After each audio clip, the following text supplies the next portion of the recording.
Your path to motivation is unique, and you will have to find the approach that works best for you. It can help to explore your own feelings, play around with self-judgment, and move your body. Any little step, especially when you're not feeling it, can move you in the right direction. Some days, you are just not feeling it. You don't want to get out of bed. You don't want to make that difficult call, engage with your boring coworker, or do that silly little exercise from your therapist. You don't want to do any of those things, and yet your obligations leave little wiggle room. Whether you want to or not, you will have to show up. And whenever you're not feeling it, it helps to have some strategies that can give you a push in the right direction. Without further ado, here are 6 things you can try to give your motivation a boost. Tip 1. Get curious about your feeling. We rarely ever take the time to investigate our feelings, so let's do that right now. Where in your body do you notice the lack of motivation? And how can you tell? Take a moment to really feel your feeling until you can roughly localize it in your body. Does it change, or does it remain the same? Don't try to force it to change, and instead just let it be there. Watch it for a while. If you're getting bored, see if you can expand this feeling of not wanting to, yes, really, and lean into it. Notice what changes. Counterintuitive as it may sound, this has actually been shown to be an effective strategy for dealing with unwanted emotions, helping you to become more aware of your own experience and teaching you to be with it. Tip 2. Play around with self-judgment. Chances are you don't just merely procrastinate, but also judge yourself for doing so. You may even have some insults ready whenever you don't jump into action quick enough. Lazy piece of work. You can never get anything done, or worthless. These thoughts can feel quite heavy, so let's lighten them up. You could distill them into a single 2-syllable word, like lazy, and repeat it as fast as you can for 30 seconds. For example, lazy, lazy, lazy, lazy. You could imagine hearing the thought narrated by David Attenborough, as if he was making a documentary about your life. Or you could sing it to the tune of Born in the USA by Bruce Springsteen. Play around with these methods for a little while and see which one works best for you.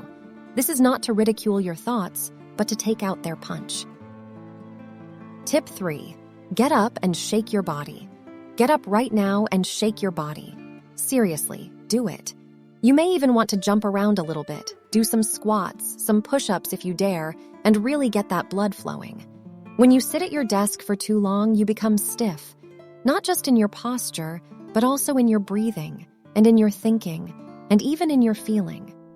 A quick and easy way to remedy this rigidity is by getting back in your body.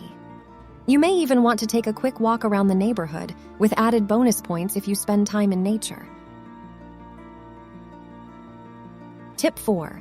Find your personal sweet spot. Some people thrive under pressure, while others need loose guidelines. Some people require a freshly brewed morning coffee, guilty, while others can only be productive late at night. The point is, there is no one formula for getting you into action because it always depends on you, your individual needs and personal preferences. If you currently find yourself stuck, think back to a time when you last felt motivated. Then ask yourself, what was different back then?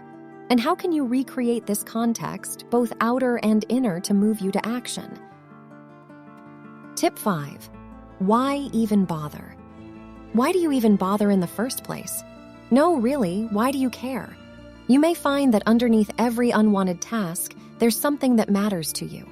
It may be about your financial security or about the connection with others. It may be about your health, about living up to your potential, or just about having a clear conscience.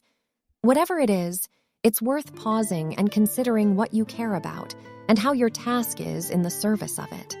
This may mean looking at the values you want to live by, or it may mean looking at your goals, and if you don't have any, consider this as an opportunity to create some new ones. Tip 6. Do something right now. Motivation rarely works like people think it does. We don't suddenly feel motivated to do certain things and then jump into action. Instead, it's more likely to work the other way around.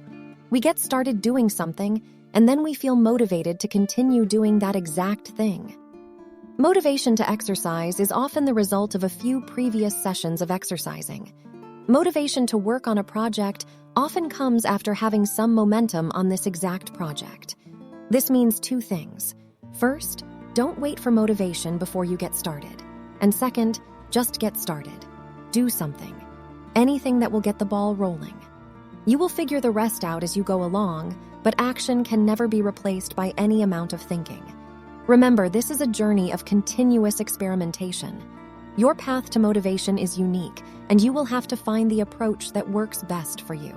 This means getting to know you personally, your unique needs and preferences, and looking at what has worked for you before. Meanwhile, it is also helpful to explore your own feelings, play around with self-judgment, and move your body every now and then. Your values and goals can also help to keep you on track. And if everything else fails, just do something. Anything.